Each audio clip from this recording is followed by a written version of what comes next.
if they're gonna put him in jail, bro. I'm sorry. Minimum, that documents case, He should be in jail for that. If anything. he gave away national nuclear secrets to and a battle random- plans to invade Iran. random. Like, he's insane. Bro, they are going to put him in prison. They're going to do You think everything. so? What? Yes. They're going to try and put him in prison because you can't not.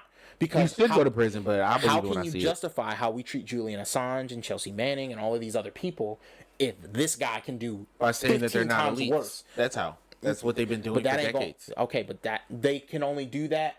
They can only imply. Yeah, they do that on the edges. No, is right. what you're They saying. can't They say can't that. just. This would be overt. Like, Correct. No, literally, Trump did like way worse, but we're gonna do nothing. There would be Now, I riots in the don't street. think. Now, you know, in New York, they given Trump the what they're calling the business death penalty. Correct. By basically saying Donald Trump is no longer allowed to do conduct business any in the state of business New in York. the state of New York. Yeah. Now, they are also now. If you remember his lawyer that went to prison, Yeah. Cohen? No. Yeah, Michael Cohen. Michael Cohen. Yep. You sure? That's his Okay. name. So Michael Cohen went to prison because they were basically doing money laundering. And he perjured himself. Yeah, he perjured himself. And so basically what they did is they say Mar-a-Lago is worth $700 million, I'm sorry, so that they could secure loans and cheaper insurance. Oh, that's not why he went to prison. No, I'm saying no, he lied. Yeah. He lied about these things Correct. on official documents. So they would say it was worth $750 million And it to was get worth, like, cheap 75. loans. And then when they were filing their taxes within the same year, Yeah. they would say that Mar-a-Lago is worth $18 million so that they would get a low tax bill. Correct. So in that case specifically, Trump is actually, it's so sad. Like, he's already been found guilty. So now they're in the sentencing phase. Correct. So the DA of New York, Fannie Willis, is trying to get him to pay $250 million. Correct. So I don't think he has $250 million. As you guys might not know, he had to pay $25 million after his case for Trump University. $25 million. And he ain't had that either. Just The so we're fact clear. that Joe Biden isn't dropping an ad about that every day is wild. But anyway. He can't talk for an hour. How you No, expect him he to drop an doesn't ad? drop ads. He has a team to do that. Because, okay, you're saying You he don't has- think that his team should be doing that? the only way his team can drop ads is he has to speak. No, he does Into a not. mic. Half of his ads, he doesn't say anything. Well, Did you see the ad that the ads he's been doing lately? I'm showing to you later. He's been basically. His people have to want him to run No, again. no, and I I'm don't think serious. nobody in his They camp just actually have a wants him to run pre-recording of him saying, "I'm Joe Biden. I approve this message." They just throw that at the end. No, like they've been using the words of the Republicans as ads. So Marjorie Taylor Greene gave a speech where she was criticizing him for I have seen like that ad, fighting actually. for unions Yes. and fighting for healthcare. And then they just tack his voice. Yeah. This is Joe Biden. I approve this. Yeah, message, they man. did the same thing with Ron DeSantis, where Ron DeSantis is talking about him like helping workers get more. And Nikki Haley is like, "See, you see what happens when you support unions? Workers get higher pay and they start demanding better working conditions." It's like, bro, based. It's like, kind of crazy. Yeah. It's kind of crazy that Republicans regularly say things and like their cadence and their tone is like, "Oh, this is the worst thing ever," but everything they're saying is positive. And Yeah. everybody on the internet is like, "Yeah, that's what we want them to do." It's like when AOC won that primary and Sean Hannity had this long list on Fox News saying, "These are the things that AOC is going to try to bring if she wins the general election in all good November." stuff. And it was like universal health care, helping people cross the street when they're elderly, like making sure that there's no hungry people on the side of the road. Like, it was a bunch of world peace. Yeah. She wants world peace, ending guys. the wars, cutting all of our excess in the military budget. Can you believe it? She Could you- wants people to have health care, housing, and education. What kind of monster? The It's like- horror. Nah, Yeah. I mean, and to be fair, okay, the Democrats do the same thing when they get on TV and say goofy stuff like, "Oh well, when we had Nancy Pelosi and we had a slim margin and we would never allow this kind of division in our party," and everybody's like, "Yeah, we know that." Yeah, because you guys were getting together to do nonsense. Yeah, no, because the problem is, like, when Force a Vote happened, and big ups to Breonna Joy Gray, I'm not, like, Jimmy Dore really was pushing it, but he was such a clown about it that he made it impossible he ruined it. happen reasonably. Yeah, and nobody's no gonna flowers support for Jimmy you. Dore. Get out of here with your nonsense, because there is such a thing as tact, and Jimmy has never heard of that word. Did he tell people to vote for Trump yet? I mean, it wouldn't surprise me. I know he said that if you're anti-war, you should vote for Trump. All right. But he's supposed to be on That the left, seems right? like a crazy take to me. But again, no flowers for Jimmy. But big ups to Breonna Joy Gray because she really was doing the circus back in the day, trying to explain why this was our moment. She's still trying to explain it. Well, and people are not. And people are not hearing it. And I don't get it. Because how can you see what the Republicans, what Matt Gaetz, what the, what do you call them, the Freedom Caucus have been able to accomplish with like 10 or 15 people? And no, they're proof that Force of Vote could have done something, but at the same time, I think would have worked.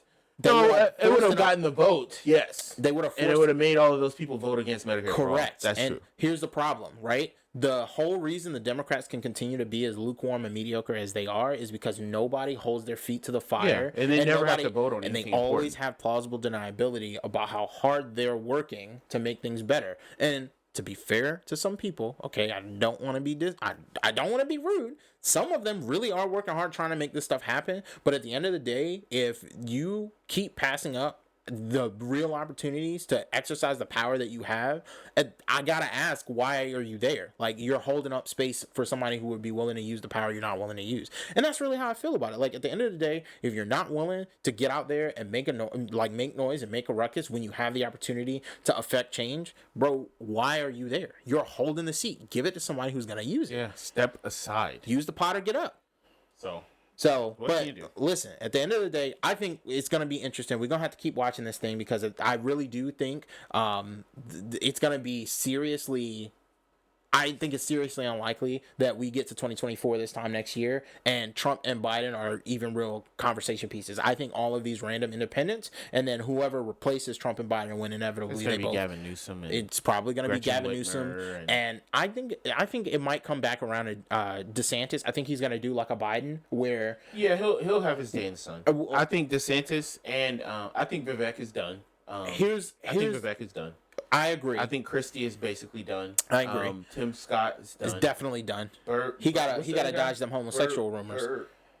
Bergen? Bergam. Doug Bergam. He's done. Yeah. So and Nikki Asa, Haley is not done. Who? Nikki Haley is not done. No. But, well... I mean, she's done in the grand scheme of things, but she's not. She's actually doing okay. Wait a minute. She might be done after this Israel stuff, which we're going to get into. Oh, yeah. We'll get into that one day. So, one day. No, we're going to get into it right now. We got time. Do we? We're passing over. Let's just hit the news highlights. Okay. We'll talk. So I'll do that. Yeah. So that hit it. So basically, as you guys know, well, you should know, there is a rather large war going on right now in Israel. Yeah. So Gaza is a very small area. It's about twice the size of Washington D.C., where the Palestinians live inside of Israel. Yeah. They basically live in an open air prison where they aren't really allowed to vote. Yeah, they're not allowed in to vote. Israel. Nope. They're not really allowed to kind of leave. Nope, they're not allowed to leave. And basically, there is a terrorist organization called Hamas that's inside of the Palestinian territory. Well, it's not really theirs. Israel kind of owns it, but there's a small terrorist group called Hamas that's inside of this area. You can say it's their territory, and so it's been designated for them. So basically, Hamas launched terrorist attacks on Israel, and so the Israeli Defense Force, the IDF, they moved their troops because there's these settlements everywhere. So Israel has, over the past couple of years, basically has been telling their citizens, hey, you guys should go settle areas that are already being lived in by the Palestinians. So a lot of people in Israel have gone into the Palestinian areas, taken the buildings, taken the homes, taken the area, and they're settling it. And so the people in Hamas feel like they should basically fight back and violence and all this other stuff. Yeah. The people in Israel obviously have been retaliating. Yeah. They have been bombing one another. There's lots of civilian deaths and things like that. So what happened was Hamas launched this attack. Okay, so this doesn't have anything to do with the rando civilians in Israel and in Palestine that are being murdered because of this conflict. But Hamas launched an air, land, and sea attack at the same time on Israel. There has been thousands of injuries, a little over 1,000 deaths as of earlier today, I believe, as I heard. I saw was 1,200. Yeah, something like that. Yeah. And there's been like 4,500 injuries on both sides. About 4,500 injuries, and there has been a extreme response from Israel as far as retaliating for the They initial literally blew up an bombardment that apartment they building. received. It's crazy. Yeah, they've been bombing everything in Gaza. So, criticism to go around here. Yeah. I don't think the unnuanced takes against either side are true. Yeah. So I don't like the people that are saying, well, because they're doing the settlements, they had it coming. That's Yeah, not it's right. not- yeah. You do not bomb civilians in Israel, or you shouldn't bomb Israel. Like, Civilian it's casualties, insane. civilian attacking regular normal people who are not they're fighting not you, military. They're just it's people. never okay. It's And never okay. It's never justified. It's never like, oh, you had to come. It just isn't. And if you like, think it's okay, think about if it was you as a civilian. As a civilian, you are not the military. You're not on a military base. Right. You You're are not not attacking launching nobody. attacks yourself. You're to just just minding be your own bombed. business. Yeah. Like, that's crazy talk. Nah. And just like it's the same thing that people that are basically saying, well, because Israel was attacked, they should be able to do whatever they want now. No, because they are also bombing civilians. Right. And So there's got to be some nuance to the discussion. You know what I mean? not only that, like, I think the thing that really frustrates me about the whole conversation is a lot of people have been saying for a long time, listen, you cannot put people in this situation where you don't give them any way to peaceably and peacefully resolve it. Right. And it's very similar to the conversation we keep having about the United States economy. Like, that's the part that's scary to me. Like, you know, during 2020, there were a lot of riots, and people kept saying, well, I don't understand why people keep rioting. And what a lot of people kept saying is, listen, you have put a lot of young people in a position where they absolutely do not see, like, how they're going to make a future for themselves. Now, I want to say,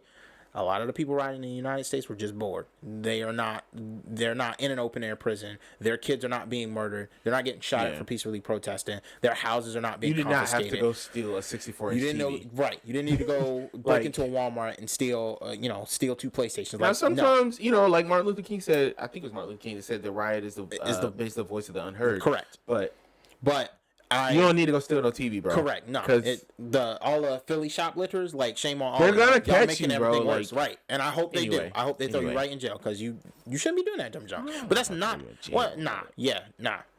Listen, you breaking into people's stuff. No, you're right. You're right. That's kind of what's right. gonna happen. Like, No, you you're know right. better. Because we can't criticize Derek Chauvin for committing a crime against George Floyd and then tell the people committing crimes that they're okay. Like, no, crimes are crimes. You should not be killing people, and you should not be robbing stores. And I'm fine with saying that some But crimes we're are talking stupid. about Israel. Like, I'm correct. I'm Israel. fine with saying some crimes are stupid. But ultimately, I think the thing that continues to frustrate, you're right, we got way off topic. Yeah.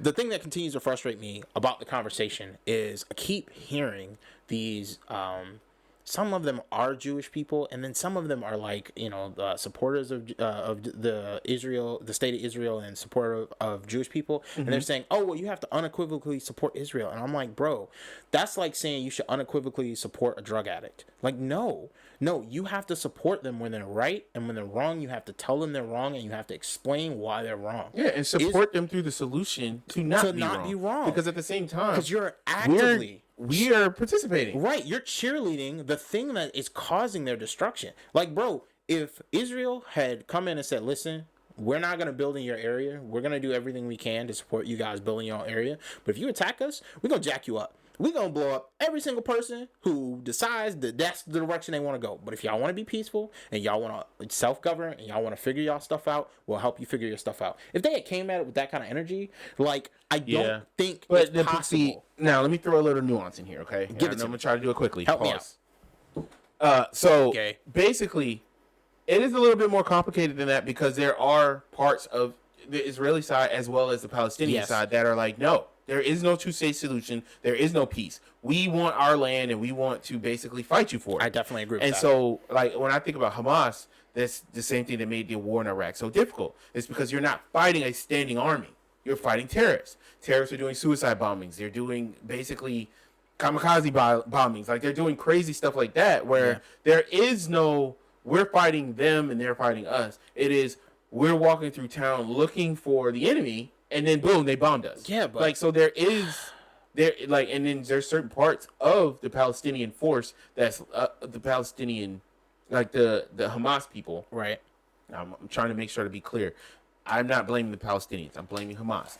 There is parts of Hamas that there is no peace for them. There is no way for Israel to have. Now, I don't think there's been enough effort since Jimmy Carter was president to try to get that peace. But at some point, we really should just be like, okay, we got to get the leader of Hamas and the prime minister of Israel together, and we got to come up with a plan. Like, at some point, you're going to have to do something. Something Cornel West talks about a lot is, like, the connection between, like, a lot of the strife you see in the black community in the United States and a lot of the dysfunction you see in, like, the Palestinian-Israeli relations, right? Yeah. So there is an issue where, like, setting up Israel as a state over there, like, it wasn't perfect when we did it initially, and we have never reconciled with the people that we hurt to set up Israel. It's not that we shouldn't have set Israel up, because I think at the time it was the best of bad options, right?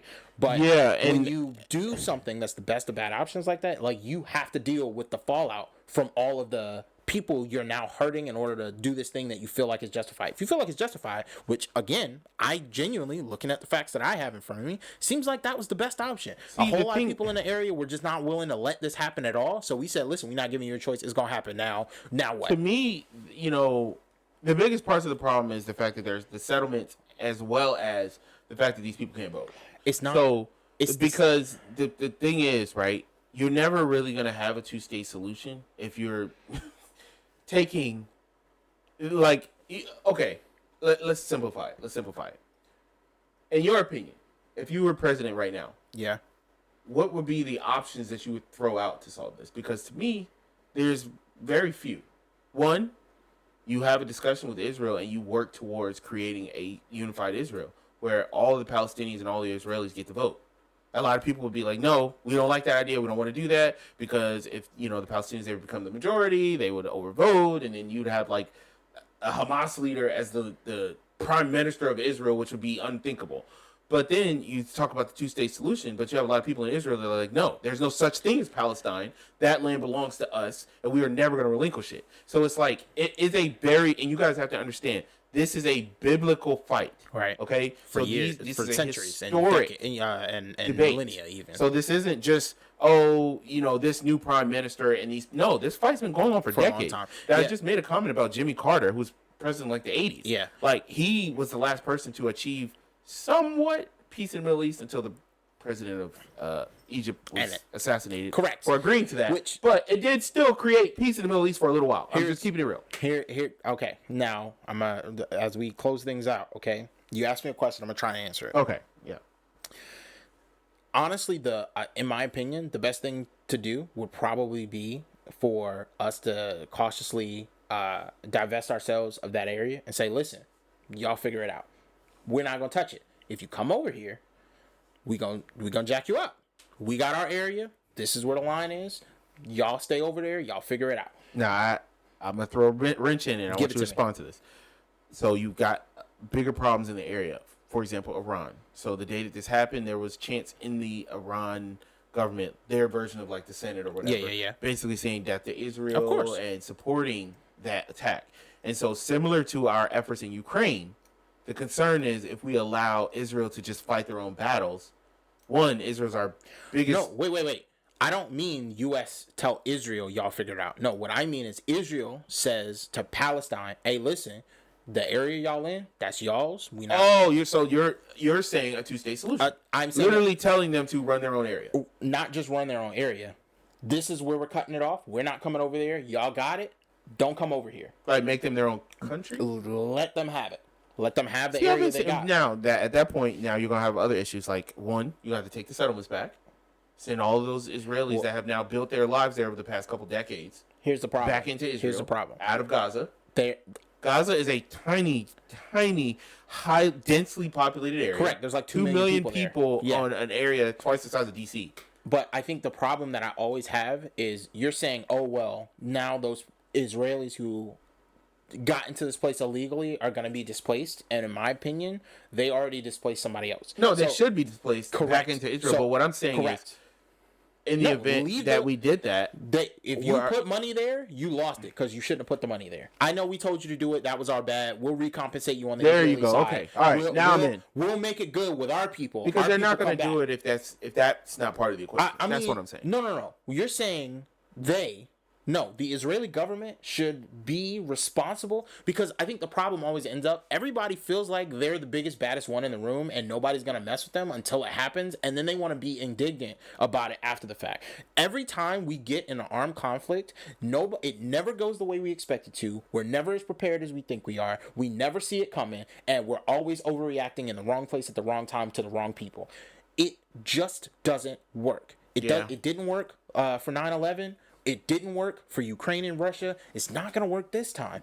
Responding over the top, blowing up everything, it doesn't work. It makes everything worse. So ultimately, if I were president, I would say, nah, Israel, listen, this is what you got to do.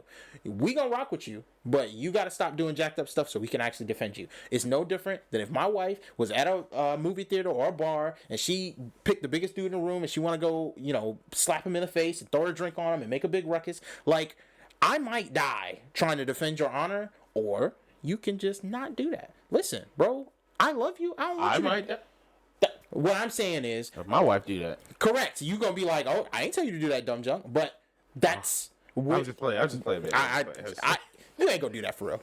No, my wife's scared of everything, bro. She would never. Listen, my wife loves me too much to put me in a position where I would end up dying because of something she did like that.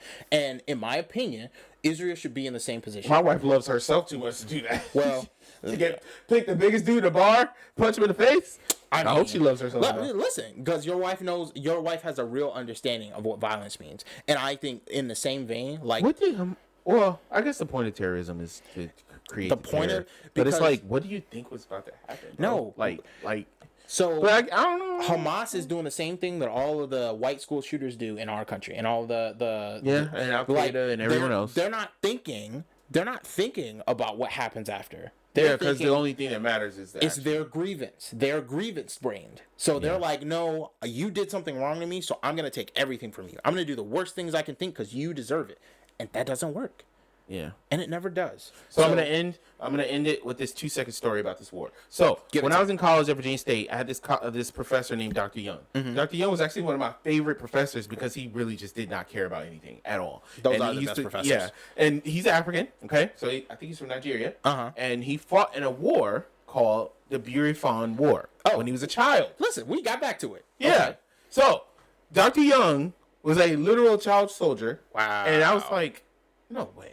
And he's like, yeah. And so it's so weird because you know how, like, when Dad talks about his time in the military, he'll kind of remember certain things. He'll say his little sayings and all that stuff. Yeah. Like, when I tell you, he snapped so hard back into that mode, and he starts saluting, and then he starts speaking his native tongue and saying all the stuff that they would say. And he's like, come to my office, come to my office, come to my office. You know how they'd be yelling at you. So I go to his office, and he starts Googling Biafran War. This is because we were talking about that movie, the Idris Elba movie. Yeah. I think that movie is based on that war. So he starts talking about all the stuff that was happening. I was like, that reminds me of this movie I just watched the other day about all these child soldiers. Yeah. And I was like, the main character's name was Agu. And he was like, Agu, that's a name from Nigeria. That's a Nigerian name. I was like, really? He's like, yeah. Was he a child soldier? I was like, yeah. He's like, I was a child soldier. I was like, no. That's a crazy statement, by the way. And he said, I was like, I asked him, like, okay, so how did that happen? He said, well, basically, there was a civil war that took place. It was 3 factions in this country. One of the factions fought the other 2, and then they lost, of course, because it was 2-on-1. And basically, they fought to the death. And the draft was, they basically went to every house. And was like, you got sons? No, they would shove a gun in your face, like a assault rifle. And if you didn't fall, you were in the army. That was it. What? That's how they got drafted. That's what he told me. He said they knock on his parents' door. His dad opened the door. They basically yanked him out the house. You're in the fight. And then him and his brothers, they basically would shove an assault rifle into your hands. And if you don't fall, that means you're strong enough to hold it. And they're like, okay, he's in. And he held it. And that's how he got into the war. What did they do with the people who couldn't hold it? No, you go back with your mom.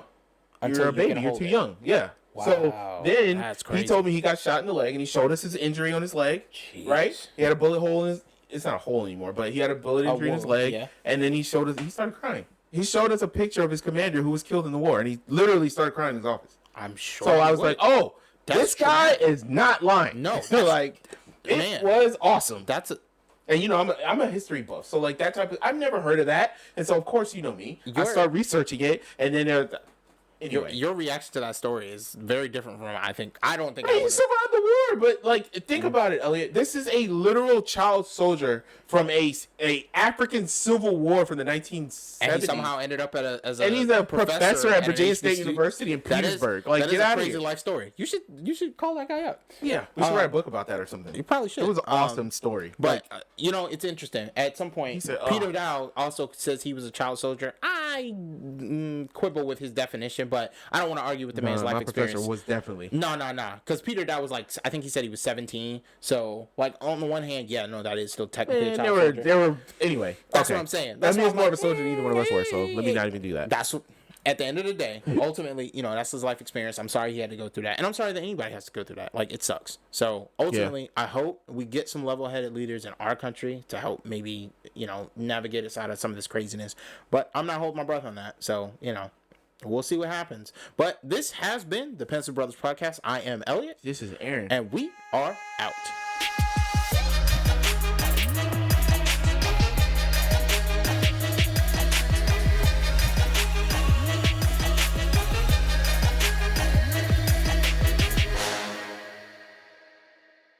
And we are out.